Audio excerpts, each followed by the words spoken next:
महाराष्ट्र पेटलाय. हो, खरंच पेटलाय. पण हे कोणतं राजकीय वाक्य नाही, ही खरी परिस्थिती आहे. नुकताच मिळालेल्या माहितीनुसार अकोला, वर्धा, नागपूर, चंद्रपूर सारखी शहरं जगातील सर्वात गरम शहरांमध्ये उच्च क्रमांकावर पोहोचले आहे. राजकीय पक्ष, सरकार आणि सर्व त्या लोकांचे अभिनंदन ज्यांनी इथपर्यंत पोहोचवण्यासाठी अथक परिश्रम घेतले. जिथे आपण प्रगती मोजायला हवी होती तिथे आपण तापमान मोजतोय. हे फक्त वर्धा नाही, अकोला, अमरावती, नागपूर, संपूर्ण विदर्भ जणू तापत चाललाय. पण प्रश्न हा नाही किती तापमान वाढलं, प्रश्न हा आहे आपण इथपर्यंत आलो कसे आणि अजून किती पुढे जाणार आहोत. विचार करा, आपण एका खोलीत अडकलो आहोत. त्या खोलीत एक सतत पेटत असलेला स्टोव्ह आहे, त्यालाच आपण ग्लोबल वॉर्मिंग समजू. त्यानंतर एल निनो जर आला तर ती आग आणखी भडकणार. आणि झाडं नसलेली शहरं म्हणजे बंद खोली, जिथे ही उष्णता बाहेरच जाऊ शकत नाही. आता तुम्ही तुमच्या घराबाहेर एक पाऊल टाका आणि तुम्हाला ते स्पष्ट जाणवेल. ती जळणारी हवा, दुपारच्या वेळी रिकामे पडलेले रस्ते आणि ती उष्णता जी तुम्हाला नीट श्वासही घेऊ देत नाही. बाईकवर असाल तर कानाला लागणाऱ्या वाफा जवळजवळ असह्य आहे. पण यावेळी काहीतरी वेगळं घडलं आहे. महाराष्ट्रात अंगणवाडी आणि शाळा बंद ठेवण्यात आल्या. पावसामुळे नाही, सुट्टीमुळेही नाही, तर ऊन इतकी धोकादायक झाली आहे की आपण त्यावर एक विचार करायला हवा. जेव्हा ऊन इतकी वाढते तेव्हा शिक्षणही थांबतं. तेव्हा समजा काहीतरी खूप गंभीर चुकतंय. आणि हे फक्त एका शहरात नाही, संपूर्ण महाराष्ट्रातील विदर्भ प्रदेशात काही दिवसांमध्ये संपूर्ण जगातील सर्वात गरम ठिकाणं बनत आहेत. हो, दुबईपेक्षाही जास्त गरम, आफ्रिकेतील काही भागांपेक्षाही जास्त, आणि सर्वात भीतीदायक गोष्ट, हे एकदाच होत नाहीये, हे पुन्हा पुन्हा आणि पुन्हा होत आहे. खरा प्रश्न असा आहे, भारत इतक्या वेगाने का तापतो आहे? आणि त्याहूनही महत्वाचं म्हणजे आपण अशा भविष्यात जातोय का जिथे अशी अत्यंत गरमी नॉर्मल होणार आहे? नमस्कार मित्रांनो, मी गोपी किसन, तुमचं स्वागत आहे या नवीन व्हिडिओमध्ये. आता आपल्या टॉपिक कडे येऊ. चला आता थोडं खोलात जाऊया, या उष्णतेमागचं खरं वास्तव पाहूया. भारत हळूहळू पृथ्वीवरील सर्वात गरम प्रदेशांच्या यादीत जातोय का? या उन्हाळ्यात महाराष्ट्रातील अकोला शहरात तापमान 44 अंशापेक्षा जास्त नोंदवलं गेलं. आणि त्या दिवशी ते फक्त भारतातलंच नाही तर वर्ल्ड मधील सर्वात गरम ठिकाणांपैकी एक होतं. जरा थांबा आणि विचार करा. महाराष्ट्रातील एक शहर आफ्रिकेच्या वाळवंटाशी आणि मध्य पूर्वेच्या प्रचंड गरमीसोबत स्पर्धा करते. आणि इथेच थांबत नाही. अमरावती, वर्धा, नागपूर ही काही वेगवेगळी उदाहरणं नाहीत. संपूर्ण विदर्भ प्रदेश आता उष्णतेचा हॉटस्पॉट बनतोय. अनेक शहरं 43, 44, अगदी 45 अंशापर्यंत पोहोचत आहेत. तुमच्या शहरांमध्ये किती तापमान आहे मला कमेंटमध्ये नक्की सांगा. आता हे क्वचित घडणारी गोष्ट राहिलेली नाही. पूर्वी अशी तापमानं कधीतरी दिसायची, आता ती वारंवार दिसू लागली आहेत. आपली शहरं अधिक दिवस अधिक तीव्रता, असंच एक पॅटर्न तयार होतो. आणि एकदा पॅटर्न तयार झाला की तो हळूहळू नॉर्मल बनतो. मग हे सगळं का घडतंय? भारत, विशेषतः महाराष्ट्रासारखं ठिकाण इतक्या वेगाने का तापतंय? यासाठी एकच कारण नाहीये, तर 3 शक्तिशाली कारणं एकत्र काम करत आहे. पहिलं म्हणजे संपूर्ण पृथ्वी तापत चालली आहे. यालाच ग्लोबल वॉर्मिंग म्हणतात. सूर्यप्रकाश रोज पृथ्वीवर येतो, थोडी उष्णता परत आकाशात जाते आणि थोडी वातावरणात अडकते. सामान्यतः संतुलन राखलं जातं. पण आता गाड्या, कारखाने, एसी, वीज, कोळसा, इंधन जाळणं यामुळे CO2 सारख्या गॅसेस बाहेर पडतात. यांना म्हणतात ग्रीन हाऊस गॅसेस. या गॅसेस पृथ्वीभोवती एक ब्लँकेट सारखं काम करतात. पूर्वी काय होतं, एक पातळ ब्लँकेट होतं, त्यामुळे सामान्य तापमान राहायचं. आता काय झालं, या गॅसेसमुळे एक जाड ब्लँकेट तयार झालं. आता जास्त उष्णता आत अडकते. जी उष्णता बाहेर जायला हवी ती आतच राहते. यामुळे फक्त उन्हाळा गरम होत नाही, तर बेस तापमानच वाढतं. सोप्या शब्दात सांगायचं झालंच तर समजा पूर्वी उन्हाळा 30 डिग्री पासून सुरू होऊन 40 डिग्री पर्यंत जायचा. पण आता तोच 33 ते 34 डिग्री पासून चालू होऊन 44 ते 45 डिग्री पर्यंत जातो. सूर्य तोच आहे. भारतावरच जास्त परिणाम का? भारत आधीपासूनच गरम हवामानाचा देश आहे. उष्णतेची थोडीशीही वाढ सुद्धा मोठा परिणाम करते. म्हणून हीट वेव्ह असह्य वाटते. ग्लोबल वॉर्मिंग म्हणजे फक्त एक दिवस गरम होणं नाही, प्रत्येक दिवसाचं तापमान हळूहळू वाढत जाणे. प्रदूषण, ग्रीन हाऊस गॅसेसमुळे पृथ्वीमध्ये हळूहळू जास्त उष्णता स्टक होत आहे.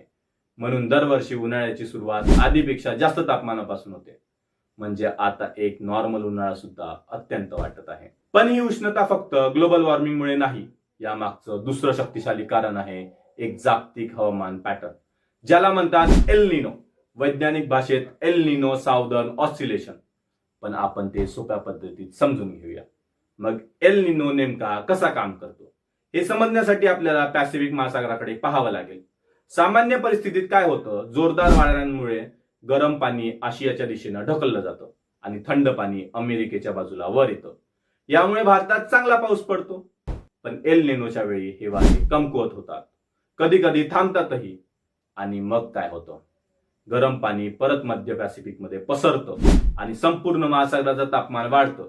हा बदल फक्त पाण्यात होत नाही, तो हवेतही होतो. गरम महासागर म्हणजे गरम हवा, आणि हवा जर गरम झाली तर जगभरातील हवामानाचे पॅटर्न बदलते. मग तुम्ही समजत आहे तसंही नाहीये. एल निनो दरवर्षी होत नाही, तो एक सायकल मध्ये येतो. कधी 2 वर्षांनी, कधी 5 वर्षांनी, कधी त्याहूनही जास्त. आणि जेव्हा तो येतो तेव्हा संपूर्ण जगाचं हवामान बदलतो. चला एल निनोचा इफेक्ट समजण्यासाठी इतिहासाकडे पाहूया. 1997 ते 1998 मध्ये सर्वात शक्तिशाली एल निनोंपैकी एक जगातील अनेक भागांमध्ये तीव्र उष्णता आणि दुष्काळ निर्माण झाला. 2015 आणि 16 मध्ये आणखी एक जोरदार एल निनो आला. भारताला कमकुवत मान्सून आणि तापमान अनुभवावं लागलं. आणि अलीकडेच 2023 आणि 24 मध्ये एल निनो पुन्हा परत आला आणि पुन्हा एकदा जास्त गरम उन्हाळा आणि अनियमित पाऊस दिसू लागला. म्हणून स्पष्ट आहे, हे काही रॅन्डम नाही. हा एक पुनरावृत्ती होणारा पॅटर्न आहे. पण गोष्ट इथेच संपत नाही. गोष्ट इथेच गुंतागुंतीची होते. प्रत्येक एल निनो सारखा नसतो. काही कमकुवत असतात, काही अत्यंत शक्तिशाली, काही अपेक्षेपेक्षा जास्त काळ टिकतात. म्हणूनच शास्त्रज्ञ सुद्धा अचूक अंदाज लावू शकत नाही. कारण एल निनो पॅसिफिक महासागरावर अवलंबून असतो आणि तो महासागर खूप मोठा आहे आणि गुंतागुंतीचा पण. तापमान फक्त पृष्ठभागावरच बदलत नाही, तर पाण्याच्या खोल भागातही बदल होत असतो आणि अगदी छोटे बदल सुद्धा पूर्ण परिणाम बदलू शकतात. याशिवाय महासागर आणि वातावरण एकमेकांशी जोडलेलं आहे. वारे महासागरावर परिणाम करतात आणि महासागर वाऱ्यांवर परिणाम करतो. म्हणून एक लूप तयार होतो, एक खूपच गुंतागुंतीचा लूप. आणि यासोबतच ग्लोबल वॉर्मिंग. महासागर आधीपेक्षा जास्त गरम झाले आहेत, बर्फ वितळायला लागले.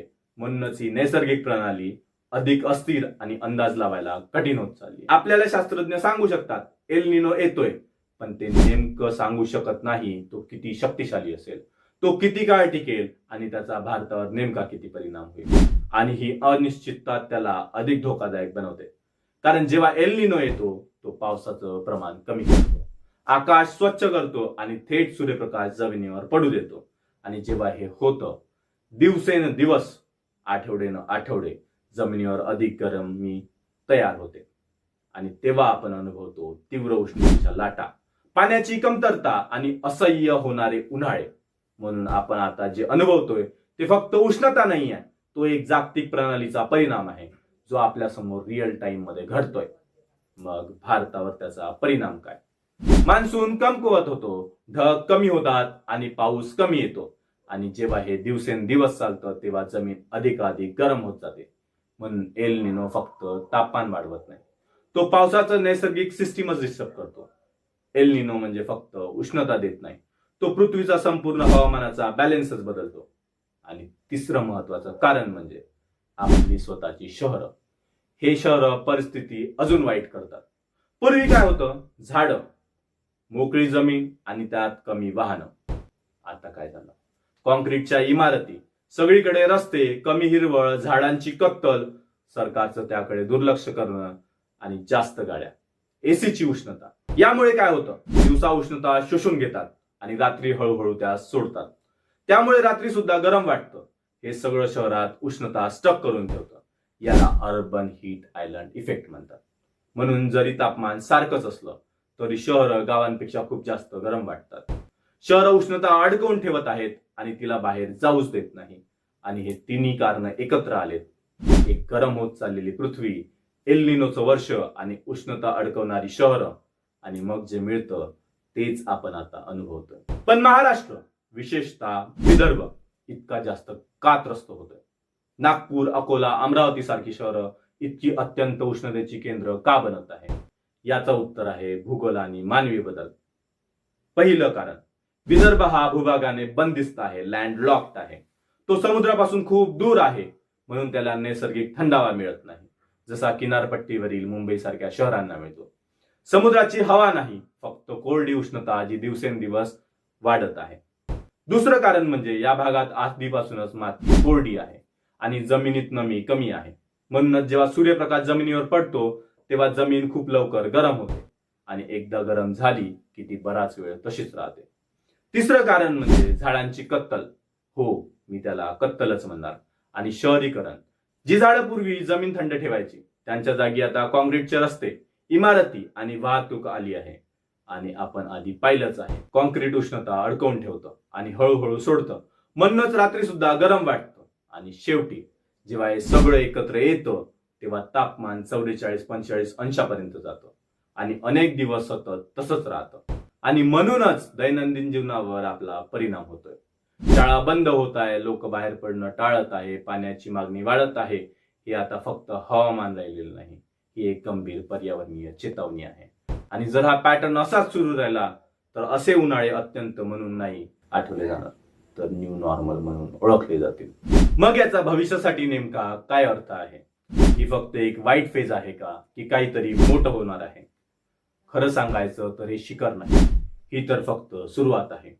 जर ग्लोबल वॉर्मिंग असंच चालू राहिलं आणि एल निनो पॅटर्न अधिक अनिश्चित झाले तर असे उन्हाळे अधिक वेळा येतील आणि अधिक तीव्र होतील आणि अधिक धोकादायक बनतील. हीट वेव्ह जास्त काळ टिकतील, ज्यामुळे दैनंदिन जीवन वर्षागणिक कठीण होत जाईल आणि याचा परिणाम फक्त अस्वस्थतेपुरता मर्यादित राहणार नाही. तो पाण्यावर होईल, वीज पुरवठ्यावर होईल, आरोग्यावर होईल आणि आपल्या जगण्याच्या पद्धतीवरही होईल. असा एक भविष्य काळ कल्पना करा, जिथे दुपारी बाहेर पडणं असुरक्षित वाटेल, जिथे शाळा वारंवार बंद होतील आणि जिथे पाणी मर्यादित होईल आणि जिथे उष्णता रोजच्या संघर्षाचा भाग बनेल. हा काही दूरचा भविष्य काळ नाही, ही हळूहळू आपली वास्तविकता बनत आहे.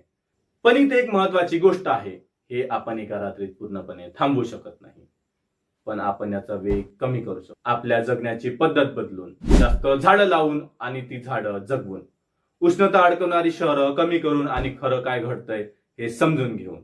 कारण जागरूकता हीच बदलाची पहिली पायरी आहे. आणि आता तुम्हाला ही उष्णता जाणवते ती फक्त हवामान नाही, तो एक इशारा आहे. म्हणून पुढच्या वेळी जेव्हा तुम्ही घराबाहेर पडाल तेव्हा ती उष्णता जाणवाल, ते फक्त दुर्लक्ष करू नका, ती समजून घेण्याचा प्रयत्न करा. कारण हा फक्त उन्हाळा नाही, ही एक कथा आहे जी अजूनही उलगडत आहे. आणि आज आपण जे निर्णय घेत आहोत ते ठरवतील उद्या ही कथा किती तीव्र होणार आहे. जर तुम्हाला हा व्हिडिओ आवडला असेल तर तो मित्रांसोबत शेअर करा, तर लाईक करा आणि अजून अशा खऱ्या गोष्टींसाठी नक्की सबस्क्राईब करा. भेटूया अशाच एका टॉपिक सोबत. तेव्हापर्यंत काळजी घ्या. धन्यवाद.